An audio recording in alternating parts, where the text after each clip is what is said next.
DJ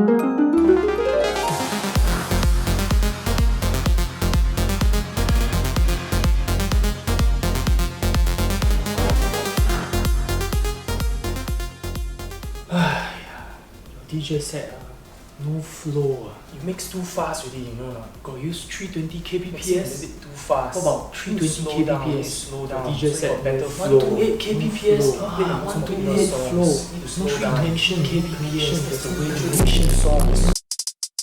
Took countless trial and error to finally understand what my boss meant when he gave me constructive criticism about my DJing. I eventually got what he meant, but in the process, learned a couple of extra skills which proved to be useful later down the road. So one of them is mix in key, which is what we will be discussing today. TLDR, this is what we will be going through today. Skip this video if you already know what it means. Otherwise, let's answer the question, what exactly does it mean to mix in key? Mix in key simply means choosing songs that are harmonically compatible during a DJ mix. I remember 3 to 4 years ago when I was meeting up a DJ buddy of mine, and he said most people don't even know beat matching or off-beat, let alone off-key or on-key mixing. Today I agree to a certain extent because I wasn't musically trained since young and I've been DJing around a decade at that point of time, and I wasn't 100% sure when two songs are on-key or off-key. So fast forward to a couple of weeks back, after doing 2 years of deliberate ear training with mix in key, something strange started to happen to me. DJs that are not musically trained will relate to this better. So before, when I was DJing, right, when I do a DJ transition, I will start to hear how the transition sounds like, and then it will sometimes sound like sort of nice, sort of not nice, you know. That's how I decide whether I like or dislike the transition. Then just a couple of weeks back, after doing a usual DJ transition, putting mix in key in practice, I'm able to start hearing traces of the previous song that ended in my head, along with the song that is playing out live. After doing some research, I finally realized what it was. I started to become more aware of each song's root note, which will allow me to better discern how off-key a mix is. Remembering the days that I first started DJing, I would like mix two songs that are totally off-key, and I just cannot understand why all my musically trained friends are like squirming, you know. But now I kinda got a better idea of what they are going through. One last thing I want to say before discussing this mixing key method.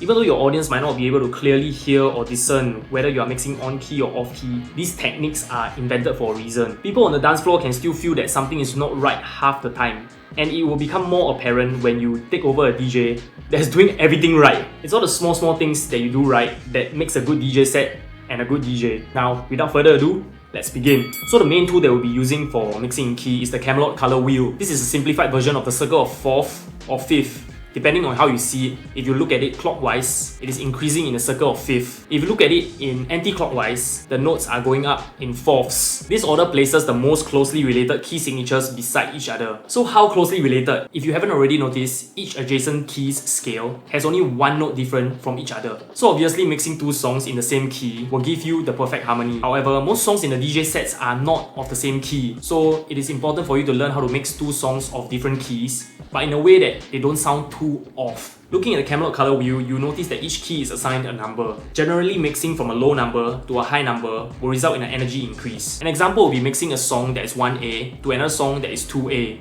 You are essentially mixing a 5th higher in key. However, this all depends on the type of songs you use. For example, your 1A track is like a festival track, and then your 2A track is like a chill R&B kind of track. Obviously, there will be an energy drop. This is due to the kind of sound they use in their production. At the end of the day, you need to learn how to trust your ears. Or if you are new to this, find a senior DJ to guide you and then start training your ears. If you enjoyed this video so far, please smash like. And now to the main part of this video, how to apply this into practice. Remember this table that I showed you at the start of the video? I've arranged this in order of how closely related the keys will be when you use this table to mix in key. Let me explain. First up, we have the relative major and minor. You are essentially mixing songs with the same number but different alphabets. These songs have the same notes in their individual scales, and in most cases are the most harmonically compatible. Some examples you can try for yourself are... Next up, we have the single key modulation, which you mix one number up or down. Zooming in, you should notice that their scales only have one note different. Some examples you can try for yourself are... Thirdly, we have the semitone shift. Let's say you are at the A flat note. A semitone up is the A note, and then another semitone up is the B flat. So in the Camelot wheel, all you have to do is plus minus 7. For 1A, a semitone up is 8A, and then from 8A, you just need to count 7 clockwise to get 3A. Looking at the scales of the note, everything simply shifts one semitone up.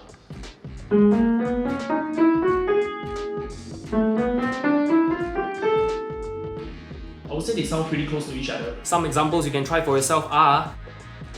Lastly, you have the full tone shift. Similar to the semitone shift, all you have to do is to shift a full tone up, which is made up of 2 semitones. Say you are at the A flat note, a full tone up, you get the B flat note. And then another tone up, you get the note C. So in the Camelot wheel, all you have to do is plus minus 2. From 1A, a full tone shift up is 3A. And from 3A, you get 5A. Looking at the notes of the scale, they all simply shift up 1 full tone.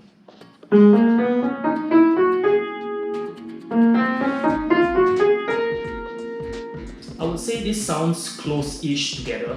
Not so close as the one that is like semitone up. Some examples you can try for yourself are the above mixing key strategies that I mentioned are also arranged in terms of energy levels. If you want to have no harmonic energy increase, all you have to do is to mix relative major and minor, which is to mix same numbers together but different alphabets. So for a small increase or decrease in energy, simply use the plus minus 1 or single key modulation. For a slightly more energy increase or decrease, use the plus minus 7 semitone shift. And lastly, for a huge energy increase or decrease, use the plus minus 2 full tone shift. So as mentioned earlier, this also depends on the music itself, so learn to trust your ears. Another thing to note is that when you are trying to mix two songs in different keys, try to find as many common notes as possible, especially in the parts where you are blending them together, which in most cases is the intro of the incoming song and the chorus of the current song which is being played live. Armed with the above knowledge, I've built my own smart crates, which I'll show you the parameters that I've set.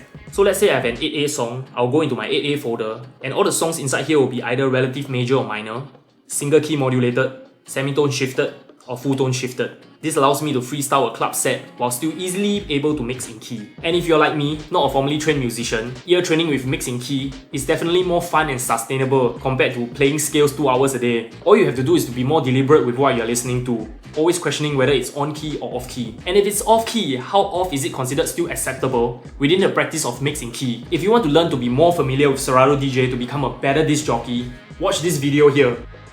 LeNERD signing out.